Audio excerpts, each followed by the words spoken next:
Neste vídeo vou te mostrar quem é a verdadeira luz do mundo. Antes de começar, se inscreva. Deixe seu like para fortalecer o canal. Antes de Jesus nascer, a Terra era um lugar de sombras. O mundo era marcado por guerras intermináveis entre impérios poderosos como Roma e Pérsia. O sangue derramado nos campos de batalha manchava o solo, enquanto a violência e a escravidão esmagavam a esperança dos homens. A tecnologia era rudimentar. Ferramentas de ferro e bronze sustentavam a vida cotidiana, mas não havia progresso que pudesse aliviar o sofrimento. A maioria trabalhava no campo, dependendo de colheitas incertas. Apenas alguns nas grandes cidades se tornavam artesãos, soldados ou comerciantes. As moradias variavam de cabanas simples a palácios imponentes, mas independentemente da riqueza, uma coisa era certa: o mundo estava em trevas. Não havia esperança verdadeira, apenas a luta pela sobrevivência. A religião estava corrompida pelo poder, e os líderes espirituais haviam se perdido em regras vazias, sem vida. O povo clamava por salvação, mas não sabia que essa salvação já estava a caminho.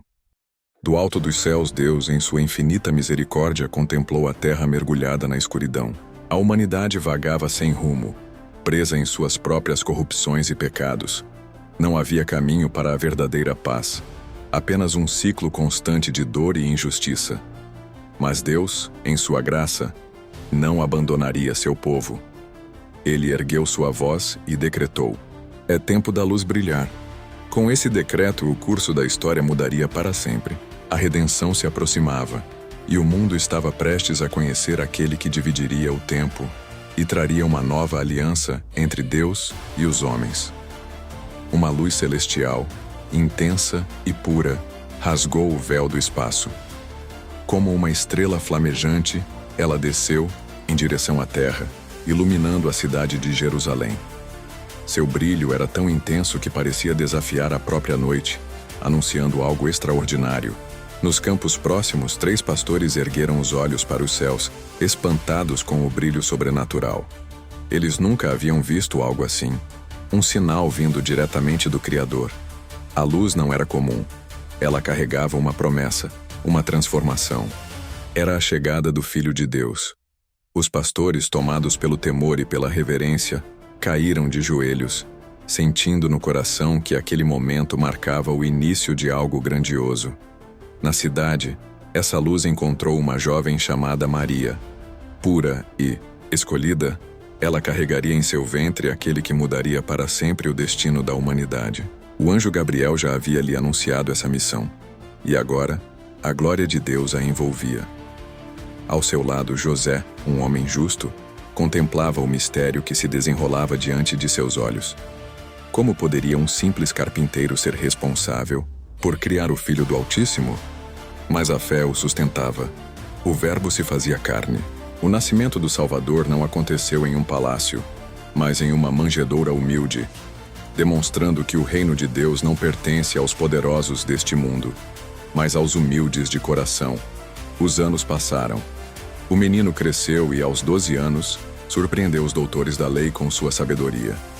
Sentado no meio dos escribas, ele discutia as escrituras, revelando verdades ocultas até para os mais sábios. Sua inteligência não vinha do estudo, mas da conexão direta com o Pai. Os mestres do templo ficaram perplexos com suas palavras, pois ele falava com uma autoridade que ninguém jamais havia visto. Ele não era um menino comum, era a própria luz encarnada entre os homens. Mesmo assim, ele voltou para casa com seus pais, aguardando o tempo exato para cumprir sua missão. A paciência fazia parte do plano divino, e cada momento de sua infância e juventude preparava o caminho para a redenção. O tempo chegou. O Espírito Santo o preencheu, e Jesus iniciou seu ministério. Multidões começaram a segui-lo, pois suas palavras tinham um poder que atravessava a alma. Diferente dos mestres da lei, ele não apenas ensinava, ele era a própria verdade que libertava. Diante das multidões, ele proclamou com autoridade: eu sou a luz do mundo. Quem me segue não andará em trevas, mas terá a luz da vida. As palavras ressoaram como trovões, desafiando a escuridão que dominava os corações. Alguns se maravilhavam, outros se inquietavam. Mas a luz não podia ser ignorada. Onde Jesus passava, enfermos eram curados, pecadores se arrependiam e demônios eram expulsos. Ele não apenas falava, ele agia. Seu amor era visível, seu poder era incontestável. Mas ainda assim, muitos corações endurecidos se recusavam a enxergar a verdade. Os líderes religiosos, tomados pela inveja, começaram a conspirar contra ele, pois temiam perder seu controle sobre o povo. Em um de seus encontros, Jesus viu um homem cego de nascença. Ele vivia na escuridão total. Nunca tinha visto o brilho do sol, o rosto de sua mãe, nem as cores do mundo ao seu redor. Era uma existência de sombras e limitação. Ele era considerado um miserável pela sociedade, visto como alguém amaldiçoado por Deus. Mas ali diante dele, estava aquele que abria olhos não apenas físicos, mas espirituais. O homem não pediu nada, mas Jesus, conhecendo sua dor, decidiu agir por compaixão. Jesus se aproximou, cuspiu no chão, misturou a saliva com o pó da terra e fez lodo. Com as próprias mãos, passou aquele lodo sobre os olhos do cego e disse com firmeza: "Vai, lava-te no tanque de Siloé." O homem obedeceu. Ainda sem enxergar, ele caminhou tateando pelas ruas até encontrar o tanque. Cada passo era um ato de fé. Ele não questionou, não duvidou, simplesmente confiou. Mergulhou a face na água fresca e, naquele instante, a escuridão se rompeu. Sua visão foi restaurada. Pela primeira vez, ele viu o brilho do céu, as formas das árvores, os rostos das pessoas. Tudo se revelou diante dele. O impossível havia acontecido. Tremendo, com lágrimas escorrendo pelo rosto, ele voltou correndo até Jesus. Caiu de joelhos e, em um ato de pura adoração, tocou os pés do mestre e disse: "Eu creio, Senhor." A multidão testemunhava em silêncio.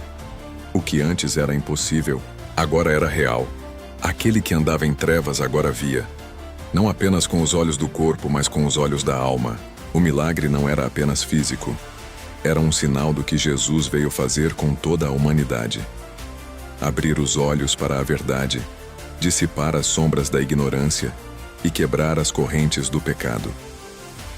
Jesus olhou ao redor e declarou: "É hora de vocês virem para debaixo da luz. Que todo o vosso corpo seja iluminado perante Deus." Qual decisão você vai tomar na sua vida? Luz ou trevas? Sou Miranda, CEO da televisão. Muito bom o canal Luz da Palavra Bíblica. Se inscreva, deixe o like e compartilhe. Aperte no sininho.